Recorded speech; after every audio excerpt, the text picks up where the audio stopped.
meal. Order number 47.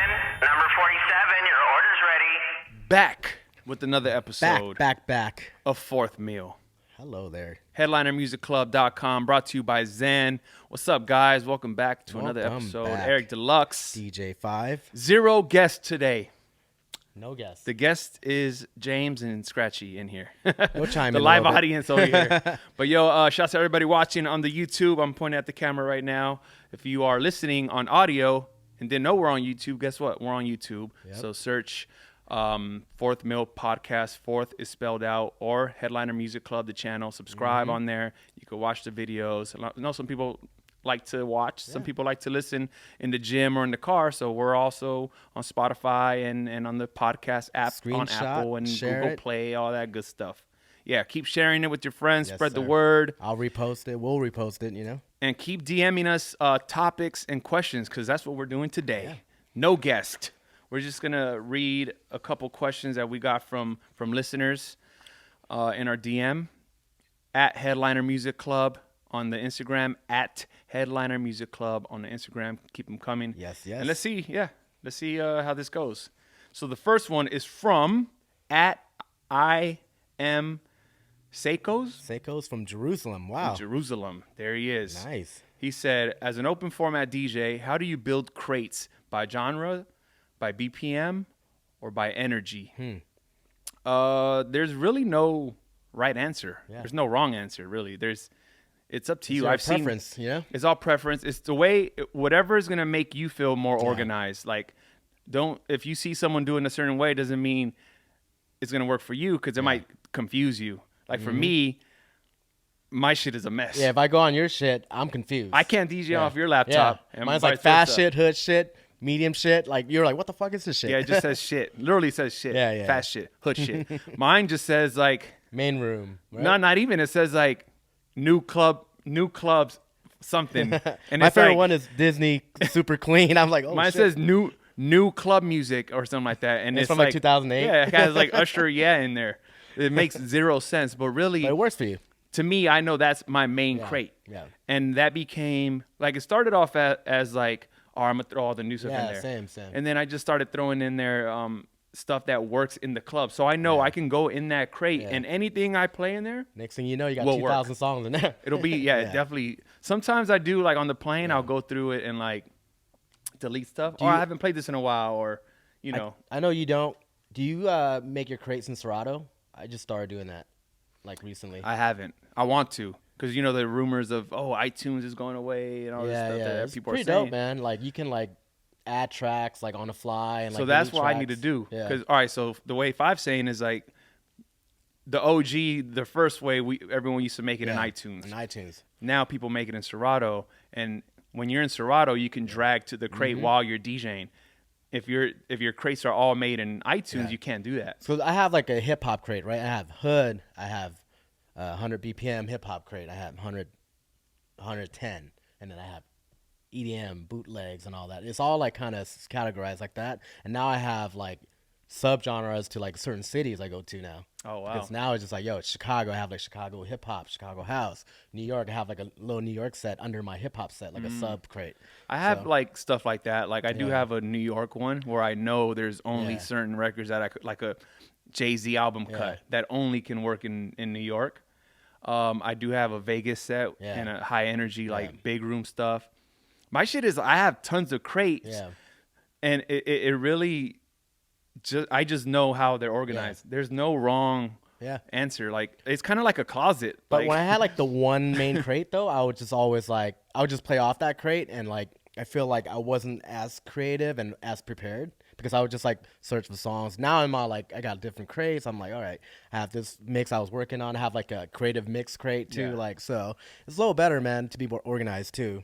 But I will say, like, the more organized you are, the better. Like, the more crates, the better. Like, just not, Yeah. like, even if, like you said, if there's just a certain mix that two songs go together and you want to put them in the crate, like, do it. I got drunk the other night and, like, somehow deleted, like, some kind of audio thing, and all my crates were gone, so I got to start over. Yeah. But Jesus. Sounds like a nightmare. good to start fresh, I guess. Yeah, it is. Because I'm going to start fresh. I'm going to start doing the Serato one, I think. Yeah. But yeah, there's really no wrong answer Yeah.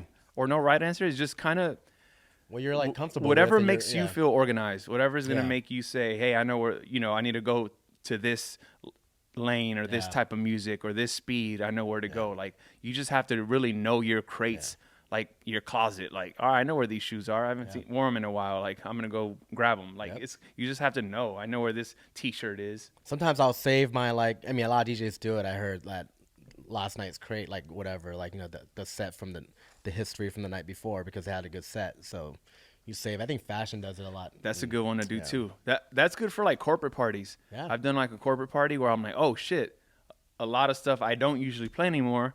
I played and it worked. Yeah. You save it and then you drag it and you can like label it like EA Sports Party, December 2016, whatever it is. But yeah, hopefully that helps you. It's up to you, man. Like however you feel like you want to organize them, whether it's by energy, by BPM. I mean, BPM is kind of it's easy. one way to do it, but I would go more genre than BPM or energy because genre is like, all right, you're gonna go in a house, you go into this deep house crate. All right, you know what? I'm gonna go into Afro beats. I'm gonna go into the Afro beat and the Latin stuff. I got my Latin. I have all my Latin stuff in one crate. I have all my like Moombahton in one crate. I have the trap stuff and I have my FAED University crate. Yeah, I deleted that too, so I gotta start over. All right, Anyways. hopefully that helped you, bro. Let's do another one. Let's do making your own edits and how to share them, submit them at cole.horn. Making your own edits, I mean, really learn a program, whether it's Ableton, FL Studio, Pro Tools. I mean, there's tons of Logic. Like, just learn a program if you already know them. Obviously, get creative and make edits. Try to do stuff that hasn't been done before. Mm-hmm. But I will say this, man, like edits are important. Like we do a lot of FAED edits. And it became a time where a lot of people became really popular off of making edits. Like, our homie Beatbreaker, Mac J. Yep. Like making edits to some DJs is kind of like making a song. Like it became that big of a deal. And other DJs knew you because of the edit. Like I knew Beatbreaker's name before I knew him. Yeah. I didn't know him at all. He was obviously in New York, but I knew his edits.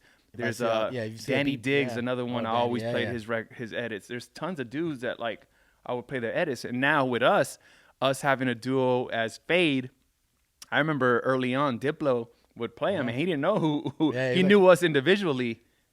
And then I remember he asked like I think it was Teen Wolf. He was like, "Yo, who's FAED?"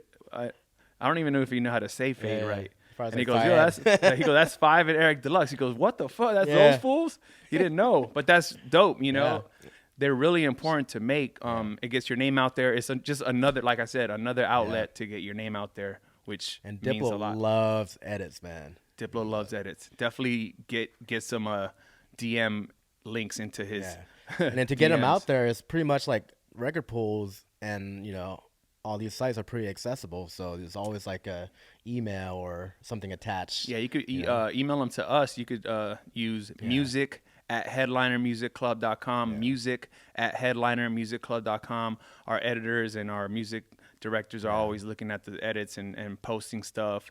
And then we always play it up. We get hit up on all the time on like when we're doing our Sirius XM show, like, oh, where's this edit from? How'd you get my edit? I heard you play on the radio. Like, it's dope. Like, it's dope to see that them get support like that. People get stoked too when they hear their stuff on the air. So I will say, just try to be creative, really, and make sure they're clean. I will say this as a tip: make sure you put an intro on them because I've gotten a lot of dope edits. And there's zero intro, and you gotta understand, like, you're making edits for DJs. They're not for the masses. DJs, like, I've seen Diplo like not play edits because there's no intro. A lot of DJs just won't play them because there's no intro to it. I know it sounds stupid, and you should learn how to play. Right. We're gonna get backlash. You should learn how to play shit without intros. Sure, but it helps. Yeah. Anytime we make a FAED edit, there's an intro on it because the easier I make it for you to play it, the better chance that you will play it. Yep. So that's some advice. Okay, on to the next. What do you do when you find out someone has the same DJ name as you? At DJ Bruce Briscoe. Shit. A lot of a bunch of different ways. I mean, there's a bunch of DJ 5s out there. I know a DJ 5 in like Berlin, and like I've known him since like 2005. Wow. And this dude's like a dope ass battle DJ, and like I can't even touch him, but we're cool. Do you have the trademark for DJ5? No, I don't. See, there you go. That's the one thing I am so lucky to have, like a mentor and big brother like Echo and like Vice. Actually, Echo and Vice have been telling me to get it. I trademarked my name before I even had money to buy like McDonald's, bro. Like they were like, "Yo, trademark your name." I'm like, "For what?" Like, spend how much? This money, that money for do this. He told me and Syph. Me and Syph did that. And we trademarked Poodle Potty. Actually, I've been meaning to, and I actually asked Scratchy to help me. And I'll tell you what, man, trademarking my name was the best thing I ever did, because now with social media, the moment anyone had a fake, that's how I got verified on Twitter for the first time, is there was a fake Eric Dlux. And we went to Twitter. I had the trademark. They showed them the fakes. Boom. Automatically I get verified. Wipe them out. Instagram, same thing. So like that's why you're not verified, because you can't show you own it. You need to trademark your name. That's the most important. Another good example of trademarking your name is a friend like Vice. Yeah. Vice, if he didn't trademark his name that long ago, there's a such thing called Vice Media. Vice Magazine. They try to like Media.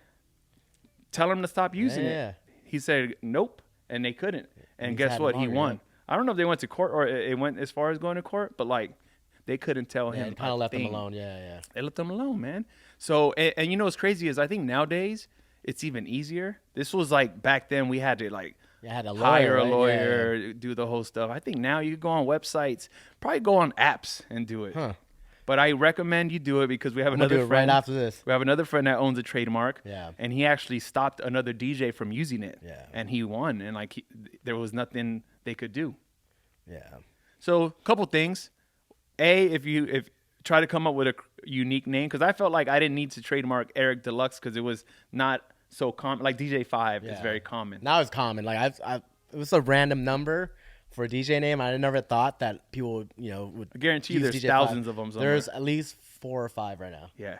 And one of them probably has a trademark. And guess what? I'm gonna look into it. He's gonna fucking, after you've been DJing 20 something years, he can stop you from using it. So you better do that like All right. before this airs. Hey, Scratchy, let's do this. Let's do it after this, all right? But yeah, man, Bruce Briscoe, trademark your name. It's very, very worth it. You have to like invest. If you're gonna take this DJ shit serious, you got to invest in yourself, and that's the best way to invest in yourself. You got to own your stuff, own your name, own your domain, your website, your this, your that, and having your trademark helps you with everything. Because if someone has your handle, if you have the trademark, you could go after it. No way. Say, hey man, I have the trademark for this. Ah, shit, Yeah. So yeah, there you go. You want to do is one it? more, or Is there another one where you can? let's see. Let's do one more. All right. Let's do. How do you read the crowd? Oh, I mean, That's a tough one because it's no, it's not a tough one, but there's no answer. Like really, it's trial and error. Like you can walk into a room. A good gauge is seeing what the opener's playing. yeah. And Go in you a can little earlier, like 30, 45 minutes maybe. pop before. in. You could kind of see. You could see what the opener's playing, and then see what works and what doesn't. Yeah. If he goes into some house shit and they're reacting, all right, I could do I mean, some a stuff. good opener would just tell you, it's like, oh, I've been playing this, and this, but a lot of times they don't. But Yeah. So yeah, nowadays you can't really judge a crowd by just looking at it No, 'cause- because of the internet and how everyone's taste streaming in music is so different. streaming is so big, where everyone's taste in music is so wide. So you can't just walk in and say, oh, it's gonna be a house night or a hip hop night or whatever. Yeah, come prepared. The best thing to do is pay attention to what the opener's doing. That way you can gauge where you start, then go from there. Then you test it out. All right, you know what? Down tempo hip hop shit's not really working. Let me go back to the 100 BPM. 100 BPM is not working. They need more energy. Let's use the transition. Go up to EDM. Because in the rooms that we're at, like every week, like we pretty much know what we're gonna do. Like, and I can walk into Tao and like take a glance at the room, and I know exactly what I'm gonna play. Yeah. But if you go to like a new city, like say like you don't. That's SF, a tough one. Yeah. Yeah, SF. I say go in a little earlier. That's 30 when you minutes, really and have to work. Yeah, you just gotta sit there and watch the crowd, man. See what they're reacting to. Yeah, because when It's you not have that the hard. residency, it's a little easier Yeah. because you're just so familiar with the room. Yeah. Especially in Vegas, we're a little spoiled. Like they're just there to like And wild back to out. the first, question, you just gotta come prepared and have your crates ready. Right. There you go. Because then it makes it easier for you to bounce around, right? Yeah. Because then you're gonna, oh shit, I got to go to my house bag Yeah. or my trap crate or whatever. My favorite crate is at the end of the night when I'm blacked out, but there's this closing crate I use, and I'm just like, What's in it? just like Keisha Cole and like, Oh, okay. like some Donnell Usher, Jones? Donnell Jones. It's like a fun set. Damn, I remember 5 back in the day, bro. I walked in a towel late night after God knows I don't know where I Probably was. like 4:30 in the morning. I'm still 4:30 playing. in the morning, and he was playing a Motown set. Oh, I'll never man. forget it, bro. And Phenom till You this day still asks. destroyed it. Yeah, till this day, Edwin still asks me to play that set for him. I Bro, was that like, "Dude." set was fire. This is like early 2000s too. Yeah. Anyway, hopefully that helps you guys out. Yeah, man. Keep Keep them asking coming. us. Just DM us. On because whenever we don't have guests, we don't know what the hell to talk about. So these help. yeah, for sure. But yeah, thank you guys for tuning in, for watching, for listening. On YouTube, like and subscribe. Yeah, we Screenshot, outro. all that. Eric Dlux, DJ5. We go by FAED. 4th meal. Peace.